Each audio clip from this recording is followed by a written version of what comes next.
ఇది స్వయంభులింగం, మేము ఎవరు తయారు చేసి పెట్టింది కాదు. రాజుల వారే వాళ్ళు అక్కడ స్వయంభుగా వెలిసారండి. మనకు ఆధారాలు అంటే మనం స్వయంభు అని పెట్టాము. ప్రతి సోమవారం పూజలు చేసుకుంటూ, అలాగే మాస శివరాత్రి అమావాస్య ఉంది, మీకు తెలిసి అమావాస్య తెలుసు కదా. అమావాస్యకు ముందు రోజు మనం చతుర్దశి వస్తాయి. అప్పుడు ఇక్కడ స్వామివారికి ప్రసాదం మీదనే మనం భోజనం చేసి ఇక్కడే పూజలు చేస్తాం. మాస శివరాత్రి అప్పుడప్పుడు ఊర్లో ఆటో తిరుగుతాడు, చూసినారు కదా మీరు.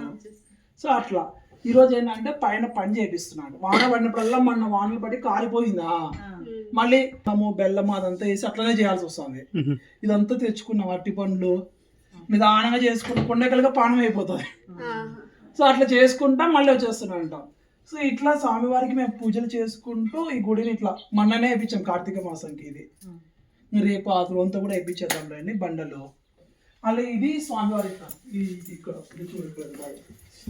స్వయంభూ శ్రీ పుష్పాచలేశ్వర స్వామి దేవస్థానం అని, పుష్పేశ్వర స్వామి అంటారు. నడిగట్టు అంటే ఇది నడిగట్టు దేవాలయం. ఇక్కడ శివయ్య అనమాట. కోటూరులో కూడా వస్తారు ముస్లిమ్స్, వాళ్ళు కూడా వస్తారు బాబులు చేసుకోవడానికి. ఇక్కడికి వస్తారు, వాళ్ళు కూడా టెంకాయ కొడతారు. మీరు కూడా రావాలని ఈ రోజు. అయ్యో సంతోషం అక్క. చూడు పిల్లలు చూడు చక్కగా మహాలక్ష్మిలా ఉన్నారు.